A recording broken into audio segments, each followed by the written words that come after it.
క్రీస్తునందు ప్రియులారా, మీకు శుభములు వందనములు తెలియజేస్తున్నాను. అనుదిన ధ్యానమునకు స్వాగతం. యెషయా గ్రంథం 45వ అధ్యాయం. అయితే యెషయా గ్రంథం 45వ అధ్యాయం చదువుకు మునుపు 44వ అధ్యాయం చివరి మాటలు చదివి మనం 45వ అధ్యాయంలోకి వెళ్దాం. కోరెషుతో, నా మందకాపరి, నా చిత్తమంతయు నెరవేర్చువాడా అని చెప్పువాడని నేనే. యెరూషలేముతో నీవు కట్టబడదువనియు దేవాలయమునకు పునాది వేయబడిననియు నేను చెప్పుచున్నాను. ఇప్పుడు 45వ అధ్యాయంలో ప్రారంభ వచనాలు చదువుదాం. అతని పక్షమున జనములను జయించుటకు నేను అతని కుడి చేతిని పట్టుకున్నాను.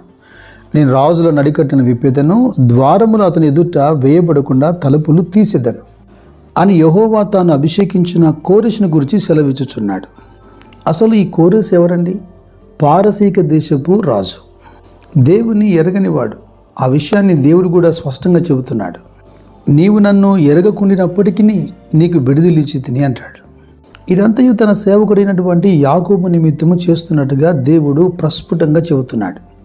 ఎజ్రా 1వ అధ్యాయము 1-2 వచనాలు మనం చూస్తే, పారసీక దేశపు రాజు అయినటువంటి కోరెషు ఆజ్ఞాపించినదేమనగా, ఆకాశమందలి దేవుడైన యెహోవా లోకమందున్న సకల జనములను నా వశం చేసి యూదా దేశమందున్న యెరూషలేములో తనకు మందిరమును కట్టించుమని నాకు ఆజ్ఞ ఇచ్చున్నాడు.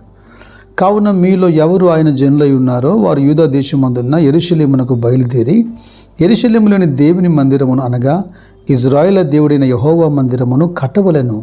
వారి దేవుడు వారికి తోడయుండును గాక. ఇది కేవలం మన పితరుల చరిత్ర మాత్రమే కాదు, కానీ ఇది ప్రవచనాత్మకమైన మాట. తన వశములో చెరల్లో ఉన్నటువంటి దేవుని ప్రజల్ని పంపడం మాత్రమే కాదు, కానీ దేవుడు అతని హృదయాన్ని ప్రేరేపించాడట.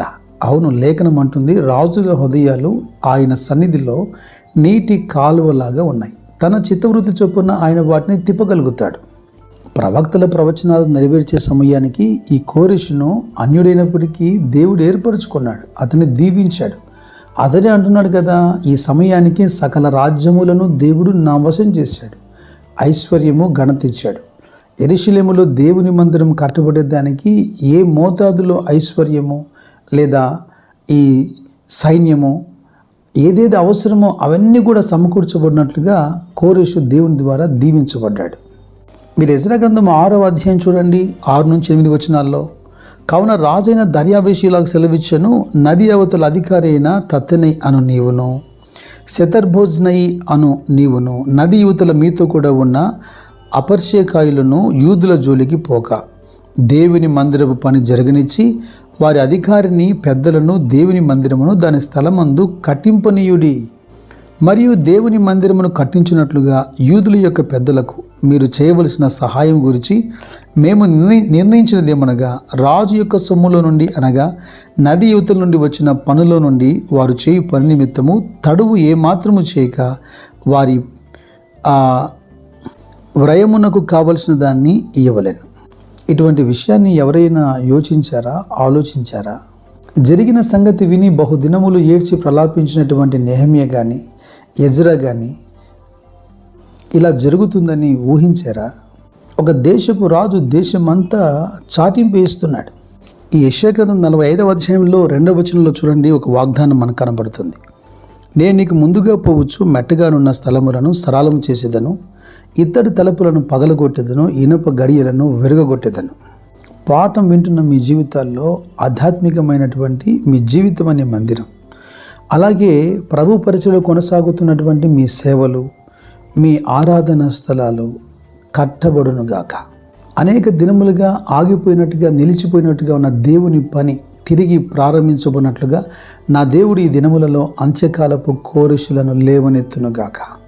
దేవుడు అధికారుల మనసు మార్చి అధికారులకు సుముఖత కలగజేయునుగాక. కీర్తనకారుడు 107వ కీర్తనలో 16వ వచనంలో ఇలాగ రాస్తున్నాడు, ఏలయనగా ఆయన ఇత్తడి తలుపులను పగలగొట్టి ఉన్నాడు, ఇనుప గడియలను విరగ్గొట్టి ఉన్నాడు. అక్కడ విరగ్గొట్టును గాక అని యెషయాలో ఉంది, ఇక్కడ విరగ్గొట్టి ఉన్నాడు అంటున్నాడు.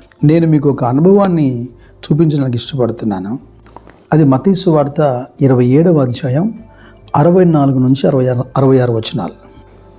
కాబట్టి 3వ దినం వరకు సమాధిని భద్రము చేయి ఆజ్ఞాపించుము. వాని శిష్యులు వచ్చి వారిని ఎత్తుకొని పోయి ఆయన మృతుల్లోని లేచినని ప్రజలతో చెప్పుదురేమో.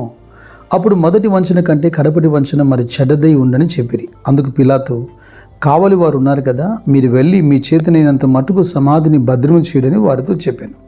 వారు వెళ్ళి కావలి వారిని కూడా ఉంచుకొని రాత్రికి ముద్ర వేసి సమాధిని భద్రం చేసిరి.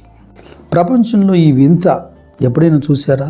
ఓ వ్యక్తి మరణించి సమాధి చేయబడితే అతను తిరిగి బయటికి వస్తాడేమో, రాకూడదని ఓ పెద్ద రాతిని పెట్టి దాని మీద ముద్ర వేసి గొలుసులతో బంధించి అక్కడ కావలి వారిని పెట్టడం. సంఖ్యలు కానీ, సమాధి కానీ, మరణం కానీ, ఆ పెద్ద రాయి కానీ ప్రభువును బంధించలేకపోయింది. ఆయన చెప్పినట్టుగానే 3వ దినాన ఆయన సజీవుడిగా లేచాడు. ఆయన సమాధిని గెలిచాడు, తిరిగి లేచాడు అనేదానికి సాదృశ్యంగా ప్రజలకు ఖాళీ సమాధి కనుగొన్నట్లుగా మాత్రమే దేవుని దూతలు రాతిని తీసిపెట్టారు. నేను ఎందుకు ఈ ఉదాంతాన్ని మీ ముందుకు తీసుకొస్తున్నానంటే, అతి పెద్ద అడ్డుబండ ఆ మరణం. మన ప్రభు ఎప్పుడైతే మరణాన్ని, పాపాన్ని, సమాధిని గెలిచారో ఇక అడ్డుబండ ఏది? ఇక జయించలేని ఇనుప గడియలు ఏవి? అవును, మరణపు ములునే విరిచిన వాడు మనకు ముందుగా వెళ్తున్నాడు. మెట్టగా ఉన్న ప్రతి స్థలములను ఆయన సరళం చేస్తాడు. దేవుని మందిరపు పని జరగకుండా అడ్డుగా ఉన్న ఇత్తడి తలుపులను పగలుగొట్టి ఇనుప గడియల్లాంటి సమస్యలను ఆయన విడదీస్తాడు. ఇదిగో ఆయన కోరేసును పిలిచినట్టుగా నిన్ను నన్ను పేరు పెట్టి పిలుస్తున్నాడు ఈ అంశకాలపు ఉజ్జీవం కొరకు. అందుకు సంబంధించిన రహస్య స్థలముల్లోని మరుగైన ధనమును ఇస్తానని వాగ్దానం చేస్తున్నాడు.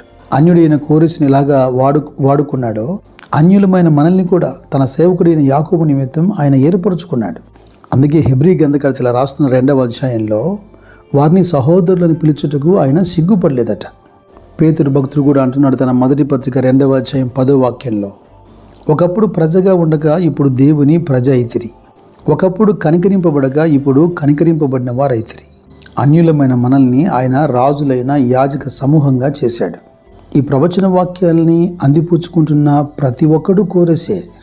మందిరం కట్టుబడే విషయంలో, ఆత్మలు సంపాదించబడే విషయంలో దేవుడు మీ కుడి చేతిని పట్టుకుని బహుబలముగా మిమ్మల్ని వాడును గాక. దేవుడైన యెహోవా వారి మధ్యలో ఉన్నాడని, ఆయన వారి కుడిచి పట్టుకున్నాడని చూస్తున్న జనాంగం అంతా తెలుసుకునే అద్భుత ఆశ్చర్య క్రియలు నా దేవుడు జరిగించును గాక. కృప మీకు తోడైనను గాక. God bless you.